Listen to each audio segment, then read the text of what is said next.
Welcome to the Intriguing Beings podcast with me, Roo Chater. Episode 17 with Tim Turner. Hi everyone, hope you're doing well. Hope you had a fantastic week last week and you're looking forward to a good week ahead.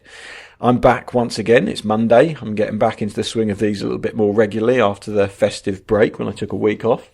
And I've got a great episode for you this week. It's a gentleman called Tim Turner, who's become a friend of mine in recent years, ever since I started covering a race called the Red Bull Lighthouse to Leighton for him. Tim's the organiser of the race and the founder of the race. He set it up and makes sure it happens every year and does a fantastic job of that. And he invited me over, I think it was about 5 years ago, for the first time. There's an interesting story around that actually, because he asked me sometime in the summer if I'd go, and I'm not sure if Tim knows this story, so this would be a first for him, but he asked me in the summer if I'd go, and me being me said, yeah, of course I'll come, trip to Australia sounds fantastic, count me in. And then he asked me sometime before the race, a few weeks before, have you got your flights? Are you all sorted? You coming over? And I was at the time incredibly busy with the deadline. Actually, sadly hadn't booked my flights because I'd kind of forgotten about it because I was a bit scatty and that's the way I am. And suddenly had this dilemma of what do I do? Do I, get these flights, head over to Australia, cover the race for Tim and potentially get a good relationship going? Or do I bail because I've got so much going on and I can't see the wood for the trees and I can't see how I can find the time to get to Australia and back? In the end, after agonising it for a little while, I actually pulled the trigger, got the flights and went to Australia, I think for 5 days just to cover the race. And the customs people couldn't actually believe that I was coming to Australia for such a short amount of time. I think I spun them a line that I was visiting a friend who had a baby and I had so much work to do, I just had to get back. And I spent the actual 5 days sat in a hotel room working round the clock to get the magazine published on some very lacklustre internet, which Australia is famous for. But in the end, I managed to get the magazine published and I managed to cover the race. And, Tim was a fantastic host. And since then, I've been going back every year and we've become great friends. So I'm really glad in that instance that I said yes, which is a poignant look back to some of the podcasts that we've done where people say, step out your comfort zone, say yes to things and great things happen. So there's a great example of it. Anyway, Tim's a really interesting chap. He's been working really hard on this race for a long time and it's his energy and enthusiasm that ensures it happens. He gets a whole bunch of volunteers together. He's got, over 200 people applying to do the race. And there's a lot of decisions that he has to make around that to keep people happy, to make sure the race runs properly. And I thought he'd be a very engaging person to talk to. And as you'll find from the podcast, he is indeed.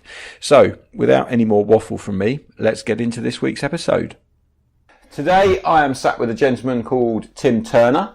Originally hailing from the UK, who's now been living in Australia for a considerable amount of time. He organises what I believe to be one of the best kiteboarding races on the planet, and he's been bringing me over to the race every year for about 5 years now, and I really enjoy coming over here. And I thought it'd be an interesting chap to talk to and find out a little bit more about the race and what goes on behind the scenes and how it happens and things like that. It's called the Red Bull Lighthouse to Leighton. There's articles about it on our magazine website, IK Surf Mag, so you can read about it, see pictures and find out everything you want to know about it right there. And if you ever get the chance, I highly recommend you enter it and have a crack at it. It's basically a race from Rottnest Island, which is in Western Australia, to Leighton Beach in Perth. It's a crossing of about 19-20 kilometres. And the record got broken this year by a guy called Guy Bridge, who managed to do it in 18 minutes and 45 seconds, I think, which was absolutely blistering time. So, Tim, first question to you. Where did the idea come from to set up this race? It's quite unique. Yeah, afternoon, Roo. It's nice to be sitting here having just knocked off the 9th edition quite successfully in good sort of solid 22 knots. So, where did it come from? Basically, I'm keen kiter, been sailboarder, etc. for many years, and lots of kiters kite off the west coast of Western Australia, either it's at Leighton or sort of South Cottesloe, and there's always omnipresent this big rock called Rottnest Island, and everyone's always looking out to it and thinking, yeah, it'd be good to actually kite there one day. So I'd been thinking about it for a while, and I actually sort of did a little test event with a friend who had a rib at the end of one season in March, and I worked out, I figured it was probably going to work, but worked out that you could kite quite nicely. in a reasonably strong southerly sou'wester, and we sort of knocked it off. And I thought, yeah, that was the catalyst for thinking we could do it. And then I put a submission pretty much via the Red Bull website. If you've kind of like got a good idea, send it in. So I sort of sent it in thinking, yeah, I'm still going to do this. And, Red Bull were just a natural fit to actually approach. And a few weeks or maybe even a month or so later, had an email from a gentleman called Rottnest. So Ross was what they call the field marketing manager. He's sort of responsible for a lot of the sales in WA.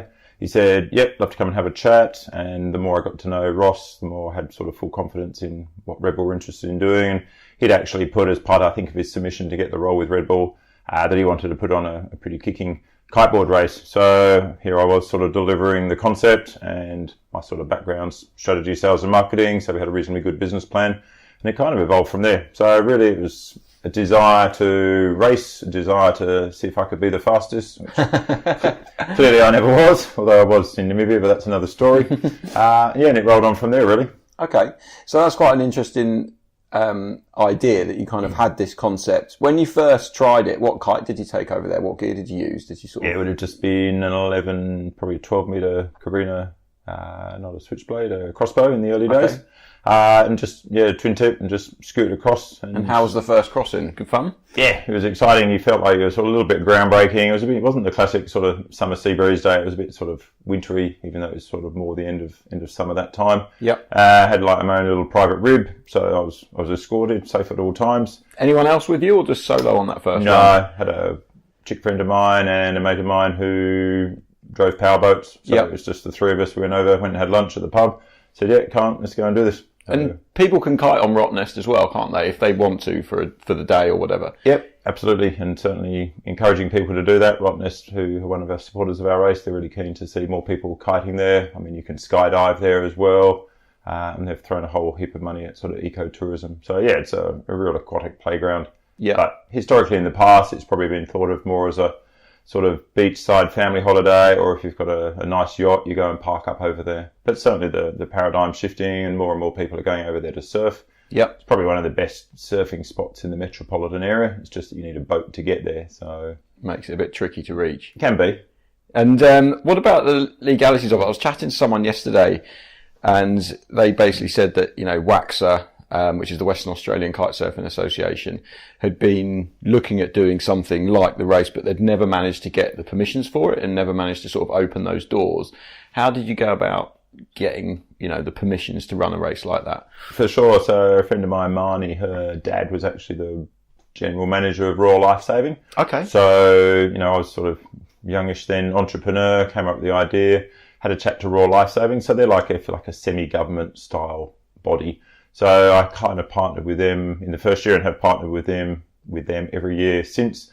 So they helped me write the risk management plan. They helped me write the rescue plan. And then they also sort of provide a bit of extra clout to, a small individual like myself. So It's good to have resources like that as partnerships. Yep. And then obviously we built the partnership with the Fremantle Sailing Club, who are absolutely fantastic. They bring 6, 7, 8 boats along.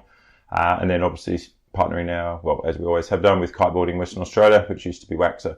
So, yes, I've created it and run it, but there's a team, probably when I look at how many T-shirts we produce. So we have 135 T-shirts. Yeah. And probably about 70 volunteer T-shirts. So Right. It shows you... So there's a lot of people helping out. Yeah.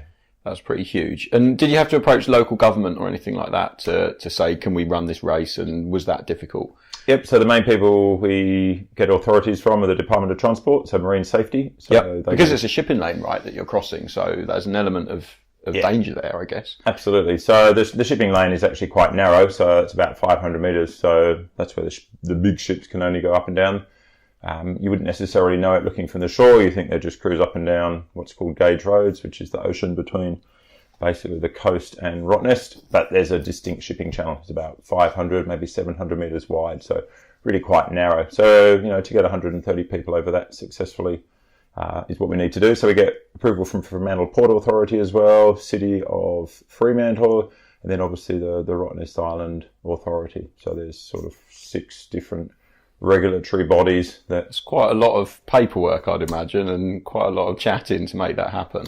Yeah, I mean, we've quite genuinely built up a really, really good track record. We're super, super astute on our safety, and we provide a really detailed management report every year and send that back to the Port Authority, to the Department of Transport, etc. So, we make it easy to help them make a decision that we can continue to do this event. So, the government authorities, yes, they're into regulation, but they're not into closing things down. These things, what we put on, are great for tourism as well, brings people to the state. So, you just need to dot your I's and cross your T's several times over. Okay, and so from that first crossing, when you first went across with your buddies, how long was it before the first race happened, like the first official race that you did 9 years ago? Sure, so I did that first test crossing in March, and then we got the event up in early December. Wow, so sort of 6 months really. Yeah. From inception to, from first test to actually getting it off the ground. That's right. That's pretty impressive. And how helpful was it having, you mentioned Ross on board? Did that sort of open quite a few doors that, hey, we've got a big sponsor and they're kind of looking to push things? Was that a kind of a big kick, I guess, in getting it moving? Absolutely. Yeah, Red Bull's, clearly the preeminent adventure sport brand in the world. So to have them on board, I don't think it necessarily helped with the authorities, but certainly with the collateral, and it's a Red Bull event, so it's going to be good. Yeah. That really helped. I was able to facilitate getting Alex Gazagay, one of my mates who I met in Namibia at the French rider, isn't he? That's right, the speed challenge that I was competing in probably 6 months before the test event, or the test crossing, let's say. So, Alex, clearly world speed champion. So this race, it's really like a cannonball run. There's no tacking, no driving. He or she with the fastest speed wins. So we brought Alex out from France, so he was a real headline act. So he won. And that was in the first race, the first one you did? Yeah, that's right. So he did that in 23 minutes and 34 seconds. Wow, first crossing. So that was How many people were in that first race? Was it 135 like you have now? Was it a bit smaller? What sort of scale were we talking? Sure, no, it was 65. So okay. It was half, and I think that first year we even had probably 200 people. We generally have about 200 people apply, so it was clear, okay, there's going to be 140 disappointed people. Yeah. And then, every year we've sort of ratcheted up. For probably the first 6 years, we got it up to about that 135, 140. It's just the right number. The reason being is the beach, as you would have seen in the last few years. It's tight, but not too tight. Obviously, being a kiter myself and event director, etc., I know what everyone's trying to achieve, and it just feels the right number. To get that number of people across safely. And we like to have this one uniform start where twin tips, surfboards, foils, everyone's in together. Yeah, it gets a little bit crowded, a little bit hectic, but that's kind of the fun of the experience. And certainly when you're looking from the start boat or a couple of hundred meters off the start line, you can see 135 kites in the sky. You don't often see that, and it's spectacular. Rottnest love that as a visual. It sells the island to the world. Yeah. And so the first race, you got 65 people going across. Alex from France has come over. He's won it. Were there any problems or any sort of mistakes that you made that first time round, or did it run as smoothly as clockwork like it did yesterday? To be honest, it was pretty smooth, though. I mean, it was 9 years ago. Nothing bad happened, which was good. Always a positive. Yeah, I mean, you've sort of been through some of the highs and lows in the last 9 years, but certainly the first one was really good. Second, we had to go back a week. So the second one, I learned we actually only had approvals for the first weekend. Okay. So we then hurriedly, in that week, had to convert an approval for the first weekend to the second weekend. Oh, because the wind forecast wasn't in for the first weekend. That's right. So now when we go to the authorities, I apply for a given Saturday with an option for the Sunday, and also with an option for the following Saturday and Sunday. So the authorities have basically approved possibly 4 dates. Yeah, that you can run it on. Yeah. Which interestingly, when I first ran it, you kind of weren't thinking like that. Yeah. Because the wind 10 years ago, even go back 20 years, was a lot more consistent. We're starting to see more and more sketchy, fletchy, difficult conditions as we've seen, not this year, but the 2 years prior to that were touch and go. They were just a little bit too light. But, they're above the regulatory 15 knots at Leighton Beach at the finish, which is the rules of the race. So, yeah, we've always run it within the rules, but certainly it's just clear that 15 knots is just a little bit too light. Yeah. And so it's been running for 9 years now. So is there an event for you that you think was your favourite one and the one that you most enjoyed? Sure. Well, probably the first one because I did it, and the euphoria of actually getting this thing off, and then. And so you were racing in the first one as well. Yeah, I did the first 3. So finished the first one, scratched on the second one. Like a few people, had a few challenges at the start. Again, kite dropped out of the sky because it can be a little bit onshore there, so it can just be sketchy, and end up on like what they call natural jetty. So that was a bit sad watching the fleet disappear off.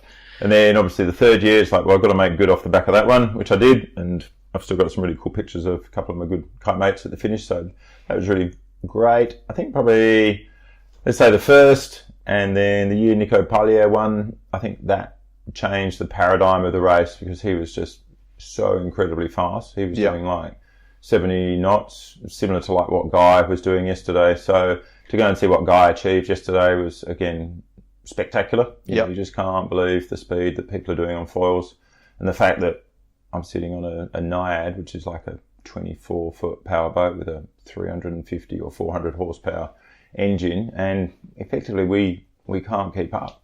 Yeah, so they're going faster than some of the boats. Yeah, I'm still surprised that the Eco Express, which is the lead boat, I think they've got like 300 horsepower engines on, so they can keep up. But it's still a pretty bumpy ride, as you would have known from being on the lead boat. I was on the boat yesterday, and it's an experience being sat in the back of that. It was very wet and very bumpy, and it was it's impressive. I mean, watching Guy streaks ahead of everyone else, and just going so fast on that foil. I think the skipper of the boat said we were doing 37 knots most of the time. Yeah, wow. So and he was going really fast. So favourite events for you were the early ones that you kind of competed in. I mean, it must have been an amazing feeling to that first event, to get that off the ground and then to actually race it as well. Where did you end up in the first race? What was your place in? Sure, I think I was 19th, so that was all right for a bit of an amateur. That's pretty good going. Yeah. And then it's just, grown and grown since then. So again, that's why I haven't done it in recent years. I'd still like to, but that was going to be my next question was, do you miss it, like competing in it? And do you think you ever will compete in it again? 10 years coming up next year. Maybe that's time for a celebration. Maybe that's time for the reintroduction. I think I'd like to. But at the end of the day, somebody's got to be the responsible person to make the decisions. Yeah. And, having built up that body of knowledge over 9, heading into the 10th year, that's not to say nobody's irreplaceable in this game, but it just takes a sort of skill set to make the right decisions at the right times. People look to you as a leader to say, okay, well, what are we doing? Yeah. So maybe year 10. There's a couple of people around who have been on the race since inception. So like Rob Bentley, who's the head referee.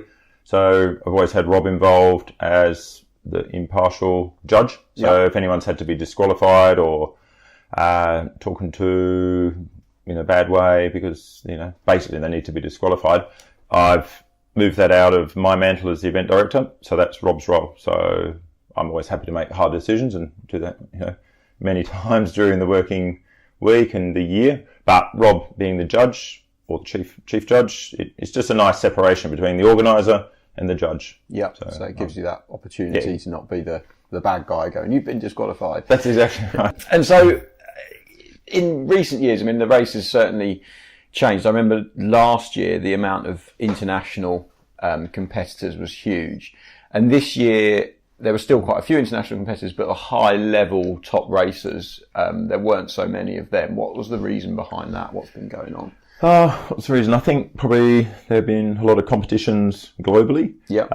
It still continues to be a fairly expensive place to come and visit. It's a couple of $1,000s from Europe. In the past, we've had foiling championships that might have been on in Melbourne, the Foil Cup, the Gold Cup, etc. That was on in Townsville maybe a month or so ago. Quite often there have been races in China. Yep. So it's been a lot easier for people to come down to the southern hemisphere because they're over this side of the planet for race series. And our race, it's only not quirky, but it's unique and it's quite short, so it's a little bit of a lottery as well. So you've kind of got to be a really passionate, interested racer to come down. So if you're in the area being Asia Pacific, it's a natural one to just sort of pop on from somewhere out of Hong Kong or Bangkok or China and come down. So I think that's probably the main part of sort of a smaller number of international people this year. But, there's still 215 people who wanted to race this year. We got spots for 135. So, yeah, the quantum of people racing was no less, but just the top 10 in the world. Yeah. We, probably had 2-3 of those rather than, 10 in the past, where you've had, the likes of Riccardo Lecchesi and, you sort of name the top, Top half a dozen. Racers, they've done it at some point, haven't they? Yeah, absolutely. That's what's been really heartening, just to see the quality of international talent that's come over and won the race. And you still, even with the international talent, there's an award, the Mark Sprod Trophy, which is for the fastest Western Australian. I think that's quite a nice feature that, it's a Western Australian event. There's a big kite community here, and you still recognise that by having that award.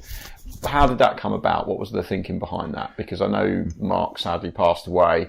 Did you have a trophy for the fastest Western Australian before that, or was this something that, was part of the race from the beginning? Yeah, no, totally. It was introduced after the passing of Mark Sproud, who died in a kiting incident, coincidentally, where I kite at Dutch Inn. When I heard about that, I sort of wanted to recognise his life and his sort of commitment to kiting and his passion. So around that time, it was also becoming clear that it was getting nigh on impossible for a West Australian to win. Because all the internationals are coming and taking the prize money. Yeah, pretty much. I mean, there have been years where I think the fastest West Australian was probably 9th or 10th or even just Australian. So that shows you how good quality the talent was.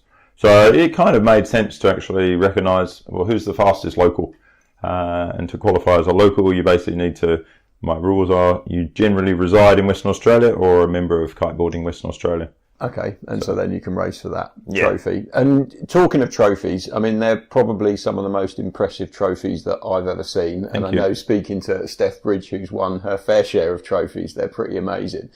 What was the thinking behind these, extremely lavish mantelpiece things that you can give away to people, because it is quite something what you put together? Sure. I think being in sales and marketing in my sort of daytime working life, I like to do things a little bit differently, get it a little bit special. And, to be honest, there's some really nasty trophies out there that you can go and buy a little cup and stick a label on it. That's just never been my approach. It's never been Red Bull's approach. I've always prided myself on how good the trophies can look. They've always been uniquely different every year, which again, I really like.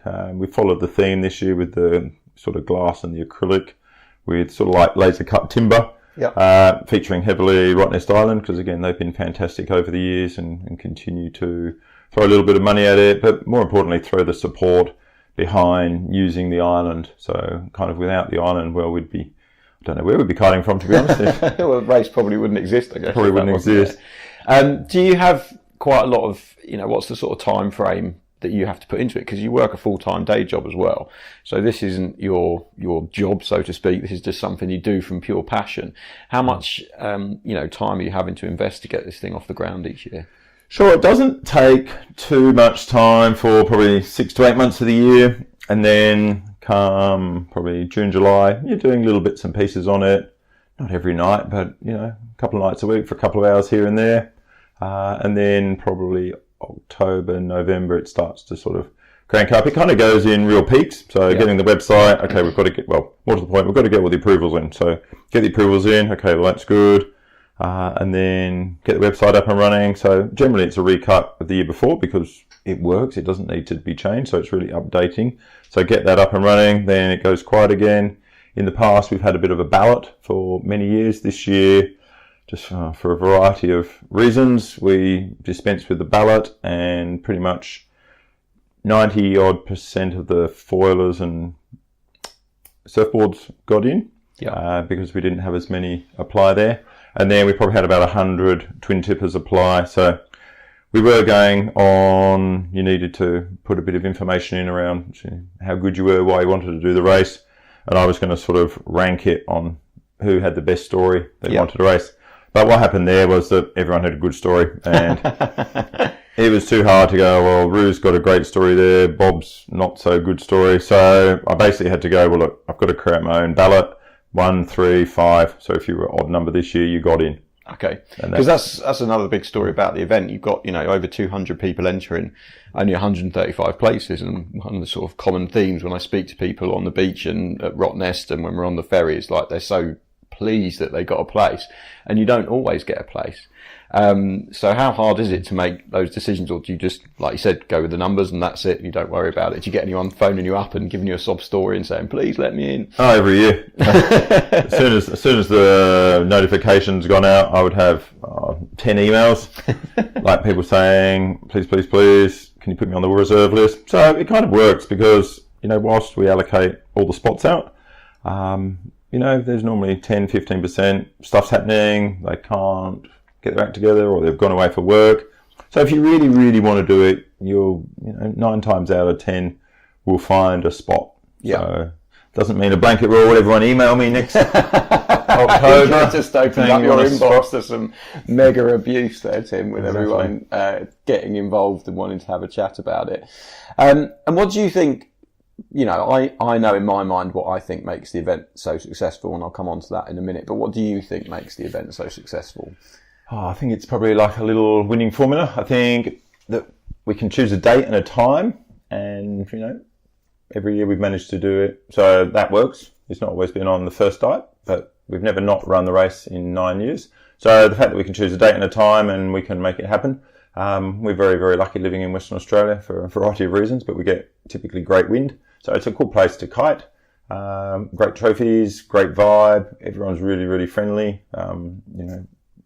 Keeping 135 people happy at the best of times, plus 60 volunteers.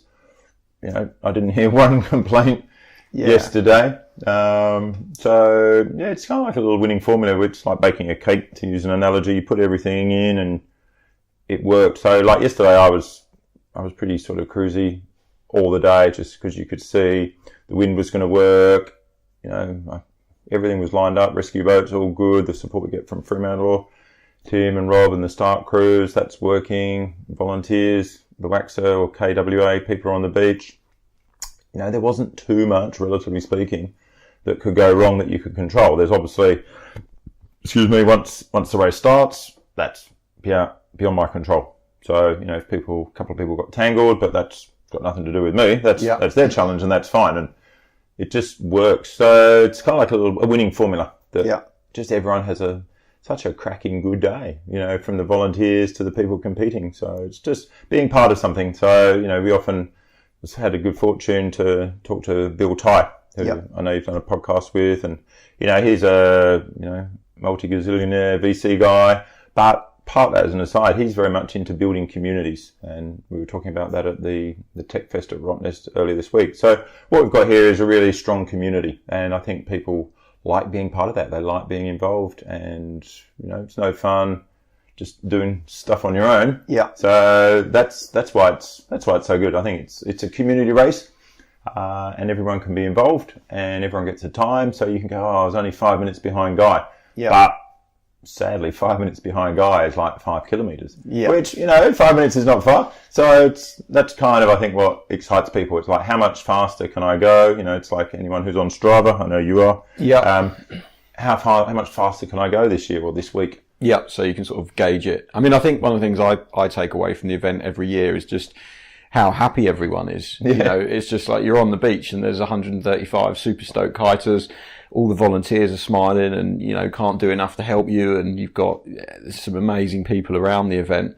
And then you add into that the incredible weather. There's kite crossing style events around the world, but I don't think any of them you stand on the beach in Rottnest and it's, tropical paradise without a cloud in the sky and a warm wind blowing across the ocean. And then you get to Leighton Beach and it's a tropical paradise all over again. It's just, it's fantastic. And that's one of the reasons I think it's so successful, and why I think if you're a kiteboarder, then, this needs to be on your to-do list before you die, because if you haven't done the Red Bull Lighthouse to Leighton race, you're really missing out on an experience, I think, that, people should get involved with and be part of, because it is, simply fantastic, really.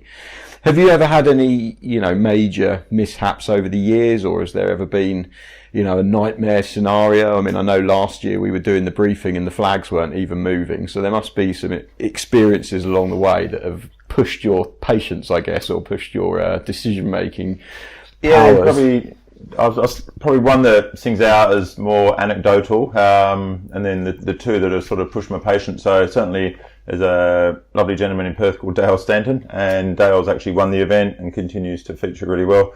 But there was a particular year, maybe in year 3 or 4, where I think he was trying to outrun a dive boat which was coming back. So it's sort of like the old proverbial out, does a bear poo in the woods? Well, maybe he does, maybe he doesn't. But this particular incident actually got caught on helicopter footage. So when we've seen it in the past, we're going, geez, that was close, like astonishingly close. So that's more sort of folklore, if you like, how close that was. Yeah. But no, so no big ships. But yeah, the 2 years that have probably been the most challenging in recent times. So last year was particularly difficult because we had to delay the start for an hour just because, like you were saying, it was so hot and it was almost, I won't say a mill pond, but it was very light breeze. But the forecast had validated getting everyone over to the island. So again, that's part of the challenge as well. We're getting 135 people to an island so you can kite back. So last year was tricky. And then I think you're on the... I think I've done the 2 tricky years. Yeah. Maybe, I don't know if the second one's the one I'm thinking of. But then a few years ago, it was the wettest, coldest December day ever on record in Western Australia. That was the day I raced, yeah. So everything had been cancelled in Perth. We have this sort of pageant where 50,000 kids go down to St George's Terrace and watch sort of Pixies and Santa and Father Christmas and everything lob along the terrace. So they cancelled that this year because the weather forecast was so bad, and yet we were crazy enough to think we could run the kite race that afternoon. Anyway, we were standing in the shed, the jetty, and it was hailing. I remember it was cold, thinking, hope this weather forecast changes in the next 6 hours. And to our credit, it did. And the breeze came in, it was solid 18, 19 knots. It was beautiful. But I think that was Guy Bridge, it was actually. Sorry, Ollie Bridge. He got to within maybe a mile of the shore, and this chunk of cloud basically moved across the finish line, and all the breeze dropped out. It was just unheard of. Like when the wind's in here in Perth, it stays in till it stops at night, and then you get this whole weather pattern thing. So it was just unheard of. So I wasn't too worried, relatively speaking, about Ollie, because I was there in a boat. What I was worried about was the 100 people following him behind, thinking, what are we going to do with 100 people stuck in the ocean? We've got the safety boats to get them out, but it's always going to be a stretch.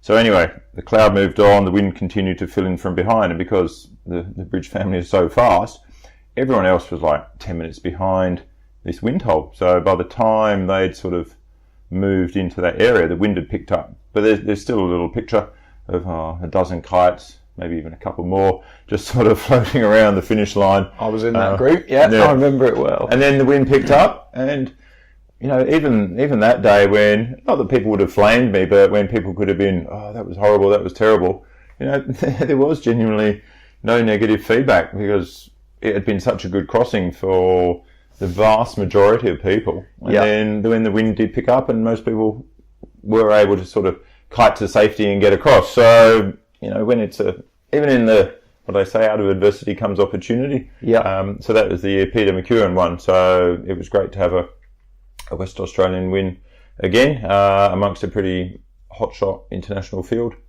So they're probably the 2 toughest years. Oh, that makes me feel a bit better then. I raced in the 2 toughest years. That's right. You just have to fix that ankle and come back next year. I'll come back next year. Maybe we'll get some good wind. Or maybe I'm the jinx. Maybe every year I race, it's not that good. So maybe I shouldn't be racing. But I do remember that year. It was literally, raining and hailing, like you say, in Perth. And we were all stood under the ferry terminal roof just thinking, what on earth is going on? Like, how is this going to happen? And, to your credit, when we got over to Rottnest, the weather was lovely and it started warming up and the wind filled in, and most people made it across and had a great day. And I think, like you said, people really enjoyed it. We've mentioned the Bridges a couple of times. Yes. They've had a long association with this race. How did that relationship start and how did you get them involved? Sure. So their relationship with the race actually started around probably edition 3, maybe 4, when we partnered with the Kite Racing Oceanics. Okay. So the state government supported a big kite racing festival called Kite Racing Oceanics, which is basically course racing out on Leighton. Okay. And Red Bull Lighthouse Leighton was on at that time, and Kite Racing Oceanics, it just made perfect sense to partner with them. So they were able to bring the Bridges out, and from then, actually, I think they were camping. It was a family holiday, so somehow I ended up looking after all their tents and sleeping bags for probably 3 years. Stuck in the garage? I was in my cellar, a little underground cellar, so we stored that. And yeah, we've just sort of built our friendship significantly over the last, probably 7 years. You know, I feel like an old man now, but sort of watch the kids grow up, you know, from being sort of probably 15. Yeah, it wouldn't be far off that. And then, you know, they've gone from being amazingly good as super youngsters to being, you know, pretty good as teens. The fact that I think Ollie's won it twice, Guy's won it once now, obviously Steph's won it countless times, probably 5 times, I'm thinking. Yeah. So yeah, it's been a nice relationship. I'm going to knock on their doors in, I think, June or July next year, and I'm going to not expect, obviously, but I'm sure the favour will be returned. So you're on notice now, Steph. We're going to come and visit for a couple of days. I know Steph listens to these, so hey, Steph, Tim's going to be coming for you. So you've got a nice swimming pool down there in the southwest. So. Yeah. Because you're coming over to Europe for a bit, aren't you? So you can get some return favours from people that you've helped out over the years. You're probably free accommodation all the way around. And it's the 10th anniversary year next year. That's right. Which is obviously going to be quite a big thing. Have you got any plans in place, or have you maybe, you know, you just finished the 9th one, but have you got any ideas that you're going to do to make it a little bit different, or are you just going to run with the same format but on a grander scale, or is it just going to be Tim gets to race this year and that's the difference? Yeah, well, Tim gets to race this year is probably the least likely, unfortunately. Red Bull certainly are committed and 100% behind making it happen from certainly the discussions we've had in the build up to this year, so that's really exciting. It's kind of what can we do differently? So we could potentially get more people in. That's a potential. Don't hold it to me, everyone. So the potential to run maybe 2 starts, maybe run like a foil surfboard start, and then maybe 5 minutes later have a twin tip start. That would be probably the easiest way to get the field at, you know, whether we'd want to go to 200. It just seems a little too many. But certainly I think we could definitely get it to 150 as a sort of one-off edition. And it would be a one-off edition because really you'd probably need to get another 5 rescue boats involved just to sort of meet the safety ratios. Yeah. So you can kind of call those favours every once in a while. But not every year. But not every year. And I think having that scarcity as well. You know, you look at economics, demand and supply. If suddenly we opened it up to 300 people, well, you'd probably fill it. There'd be 300 people, but then it'd be like, oh, you did 300 people in edition 10 and now it's back to 135. Oh, why was that? Yeah. So scarcity is a wonderful thing. You know, it's a money can't buy experience. So keeping it unique. I'll certainly be talking to my friends at Red Bull. They've got a few bits and pieces that they're working on. I'd still like to see a bit of a little mini movie. I like the idea of ideally flying business class, but that happens probably about once every 10 years. But at least sitting on an Emirates flight or a Qantas flight, sitting down, watching, you know, Red Bull Lighthouse to Leighton, 30-minute TV program for me, that would be super, super exciting. Not that I want to see myself on television, but I'd love to see the event. You know, you're on an airplane. I think that would be, for me, a little sort of icing on the cap to have a little TV program made. So if that could happen.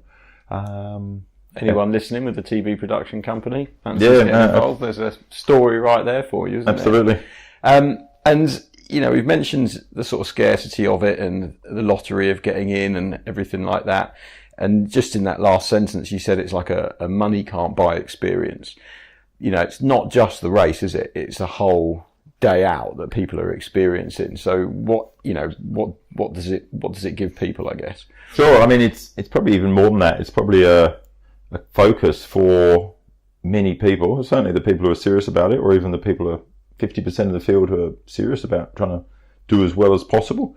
It's a focus for the first part of summer for many, many people. So lots of people, so like Dale Stanton, who I was talking about, you know, he showed me his new board that he'd only finished 24 hours before the race with his sort of vector swept-back fins. You know, people like the Bishops who make custom boards to try and go really fast. John O'Kee's notable winner from a few years ago, he would shape or have a mate shape boards. So people, it's an experience. But in terms of what you get for your bang for your buck, everyone gets an amazingly designed custom lycra In the past, we had those made in France, but then they were fantastic. But we then found a local supplier who custom design and manufacture those here in Western Australia. So again, the quality of the lycras. So we run a high quality event, which we're able to do because we've got high quality sponsors. So you get an amazing lycra that I'm still using, well, probably not ones from the first edition because those were cheaper quality lycras, but certainly since we've been using the French team out of south of France and now obviously dynamic sublimation in Welshpool, the lycras are awesome. They're like commercial grade quality. So you can continue to use that lycra for many years. We think about what we do. So you have to have a couple of flares. So the lycras have got their custom design. They have a hole for your harness and then they have a special custom sleeve to pop a couple of flares in your back pocket so you don't have to tape them on or anything like that. You get an amazingly good custom t-shirt. We supply the flares because I guarantee that if every competitor had to go and find flares, it would be a pain in the butt. Yeah. And 50% of my lovely kiting buddies would not worry about it. So then, what do you do when you need a flare and you couldn't be asked to go to the shop and get your flares? So anyway, so we make it really easy for people to race as well. So we get them over there. We get a free ferry. We partner with the ferry company. In the past, we've had genuinely fantastic support from the state government.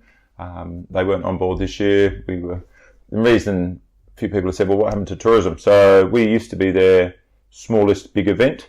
Yes, we have had a change in government, but they've had a real focus on filling stadiums and things like that. So we just didn't meet the economic matrix that they wanted from a financial sponsorship. So, I understand that, but credit to Red Bull and, we put the entry fee up $30 this year. So not a huge amount. We've always tried to keep the entry fee right down. So pretty much you get awesome, I believe, bang for your buck. And I think, everyone would attest to that as well. That's why you've got 215 people applying for 135 spots. Yeah. So yeah, it's kind of like a whole, experience of 2-3 months.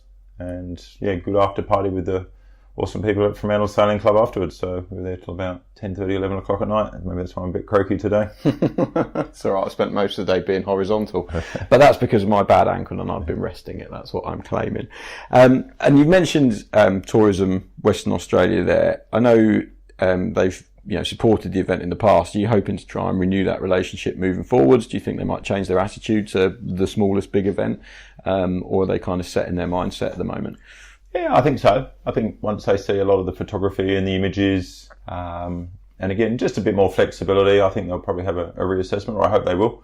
They've been a wonderful supporter and, we continue to get on as a event company, if you like, or me as an individual. In fact, they introduced me more so to the team at Rottnest Island. So it's the same part of government, if you like, just a sort of different strategic slant. So yeah, it's not that they're not on board, but it's just that they weren't able to financially contribute to the running of the event this year. But to our credit, we ran it very, very similar to how we did in prior years. Yeah, so you still managed to get it off the ground. Yeah. And sponsorship's obviously a big part of the event, and that must be a big chunk of the time that you spend. Do you go and actively pursue all those sponsorships, or do you have someone that works for you that helps out with that? No, I pretty much sort of go shaking the can and having conversations with people. So probably the one opportunity is for Kite Brand to come back on board. So we were very lucky to have Cabrina for probably 6 years. And then it sort of drifted again not through any dissatisfaction. It's just, companies have budgets and, make decisions. Do we want to continue to sponsor this? Look, we've had 6 good years.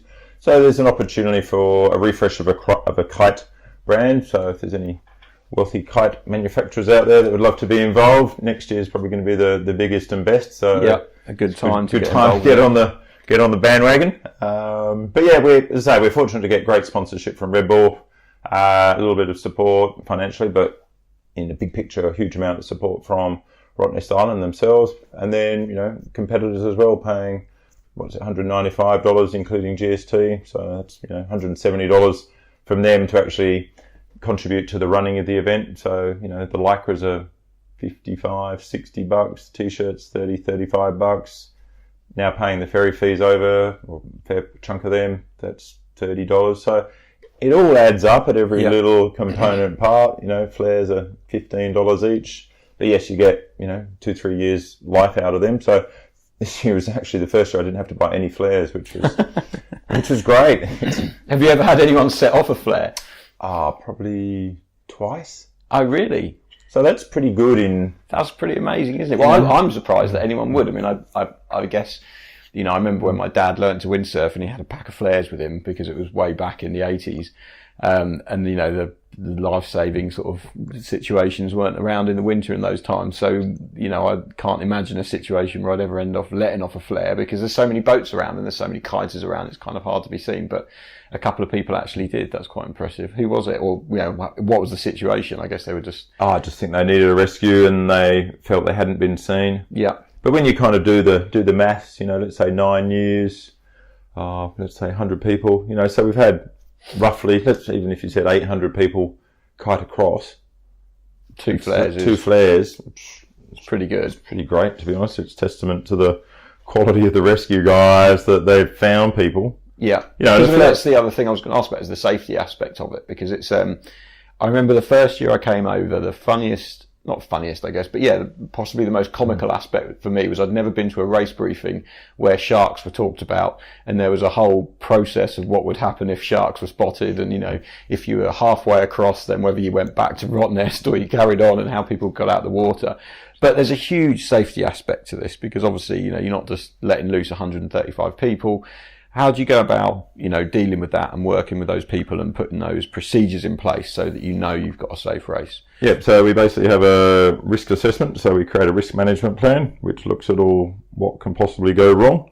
So ships, sharks, hypothermia, injuries, etc., etc. So that's the sort of the context for what can possibly go wrong. And then you assess that on low, medium, high. And what you can control and what you can't control. So that gives you the matrix or the template. And then off the back of that, we write a rescue management plan, which is basically instructions for the 8 rescue craft that are involved with the race. So 6 typically are fair dinkum rescue boats, and then things like the Eco Express, that's more like whilst a very fast rescue craft, it's basically like a barge. So if there's a catastrophic event, you know, we can get 45 people on that boat if we need to. So there's, you know, 2/3 of the fleet. You know, Grand Cru, which is the finish boat. If need be, you could probably get 20 people on there. So that's suddenly 60, 65. The finishing boat is a converted crayfishing boat. So you can get, you know, 30 odd people on there. So pretty much within about 10%, we can get every person on a boat somehow. As well, then, you know, you've got boats in the vicinity. So we can get 90% of the people on all our boats if we really, really had to. But the likelihood of, I can't imagine some catastrophic event, because remember, the whole fleet's probably spread over 10 kilometres at any given time. Yeah. You know, bad shit's not going to happen to 135 people at the same at time. Any one time. Touch wood, never say never. So then, yeah, sort of following that through, we're very fortunate to be partnering with Fremantle Sailing Club. You know, they bring awesome people, awesome boats. We kind of, not exactly give them the context, but we help them to make it easy for them and for a great day for the volunteers. So, so it sort of starts risk management plan, context and rescue plan, and then operationally doing it. Just going around, okay, you're in a safety boat. Okay, well, that kite's been in the water 5 minutes. We better mosey over and have a conversation with them. You know, are they resting? Are they trying to get the kite up? Are they injured? So, you know, if they're injured or they need to retrieve the kite, well, that's what we do. Swing into action, get that kite collapsed, get it on the boat, and then either get it back to Rouse Head or back to Rottnest if they're within, you know, maybe a mile of the start.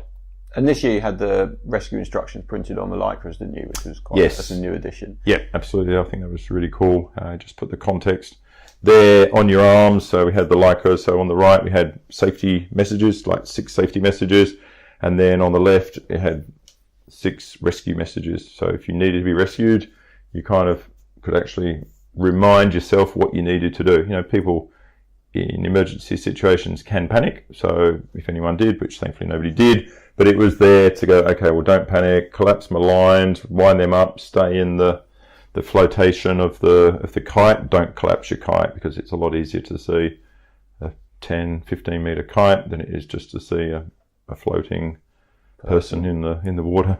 And I know you have, when you start the race, you do your race briefing and then everyone collects their 2 flares. And that's kind of you're in the race then. Correct. And every year it seems that somebody forgets to sign out of the race, because obviously you need to make sure everyone's off the water. Is that perhaps the most challenging part of the event, that, people aren't listening to the instructions that you're giving them and aren't following them? Or are there other aspects of the event that make it hard, do you think?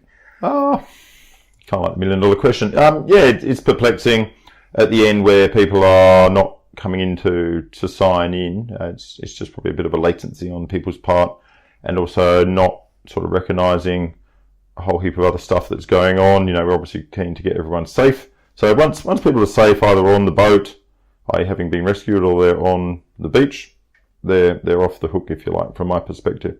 So the sooner that happens, the sooner we can do presentations and, everyone can have a great afternoon. Like yesterday, we started half an hour earlier, and, I think we were heading back home at sort of 4:30, which was awesome, which was a real contrast to the prior year where we started an hour late, and it probably took another 40 minutes to find a couple of people who'd gone sort of a bit randomly walkabout who hadn't listened to the instructions. So, you're in the briefing yesterday, so you heard how we rammed home. We probably said less, but said more repeating of the real key points, which was a bit different. And that's give your flares back and sign out. That's exactly right. It's not hard to do. The one thing that you need to do, give your flares back and sign out, and then, it becomes easy. What's the most challenging aspect of being a race director and organising this whole event, do you think? Most challenging? Organising the wind? Because that's the bit you can't control. So I say that slightly tongue-in-cheek. So if you can't control that, what can you control? So that can all be done. So having the foresight to actually have four dates. So that's when it gets, if you like, not annoying, but you work on a date. So to have to put it back the following weekend, that creates all sorts of commotion and headaches. Because, we get people flying in from Singapore, like Charles comes down, and different people do fly in from eastern states, from around the world. So part of our notice of race instructions is, look, if you're coming to race, in an ideal world, plan to be here for either the first weekend or the second weekend. So that's, again, cuts out the stressful part. So I try not to create or have too much stress in my life. I don't think it's particularly healthy. So I do work hard to try and make sure that not too much can go wrong. So hopefully nothing's too stressful. It's an exciting day. I enjoy putting it on, seeing so many happy people. So I get a lot of satisfaction out of delivering what I believe the number one kiteboarding race in the Southern Hemisphere. But, I like to think in the world. I know the Defi kite's right up there as well. So I figure if they're the best in the Northern Hemisphere, we're in the best in the South. We've got a nice little strategic sort of, not partnership, but there's a really good one out of France and our one down in Western Australia. It's cool. So just probably the most stressful part, I think, is getting people across. It's not like you're going up and down a beach. Yeah. So there's quite a lot of water out there. That's probably the biggest big picture challenge when you're just looking back from the little rescue boat that I'm sitting on. There's genuinely a lot of water. You've got, call it 20 Ks. You've probably got 100 square kilometres of potential where people can get lost. Yeah. So that's probably the more I think about it, that's probably the most stressful part, making sure that everyone is safely back on the shore. So once that's done, I'm pretty happy. So that comes back to what we said before with the chaps people not giving in their flares. That's the thing that makes it really difficult for you. So if you're doing this race and perhaps listen to this podcast because you think, I'll see if I can find out some insights into it, then make sure you listen to the instructions and give the flares back and sign off, and then Tim can relax for the afternoon rather than being worried about you out there on the ocean. Another thing I wanted to ask you about, Tim, which is completely different, but it kind of relates a little bit, which is, we mentioned Alex Kaisergas at the beginning, the French rider who you met in Namibia. And for a while, are you still the Australian speed record holder? Is that still in your hands? No. Or did someone take it from you? No, there's a guy, Tim, out of South Australia who went back to Namibia the following year and sort of cracked my record, which was 10 years ago. So yeah, that's a while ago. And what was you were obviously passionate about speed back then. So, going to Namibia is a pretty full-on spot. How did that all come about, and what was your thinking behind it? Sure, I just resigned from my sort of employed job and was setting up my own consulting business in strategy, sales and marketing. So I was turning 40, had sort of, if you like, not necessarily time and money, but I had time and a little bit of money, or enough money to say, I want to go and do that. I think I worked, I can't remember the exact speeds, but I was doing some training at Woodman Point, which is more a freestyle spot. But yeah, the fact that it's flat water. It's good flat water, so you can just zip along on a speedboard. So I think if I got hit 40 knots as a peak speed in there, I thought, that would be good enough to go to Namibia. So I think I got to 39. So I thought, let's go and do this. So sort of ordered some custom boards from the Cape Doctor, I think it was, out of Cape Town. And then, went and competed with the guys who were genuinely the best in the world. I was sort of a bit of a screaming, raging amateur, but hey, they welcomed me on equal terms. And I had a good 2 weeks. I mean, most of the guys were there for a month. And I mean, what Sebastian does out there in the desert is pretty amazing. And even just going to Namibia as a country, it was culturally just pretty random and pretty crazy. I'd like to go back, but it's kind of just getting too, from my perspective, turn 50 next year.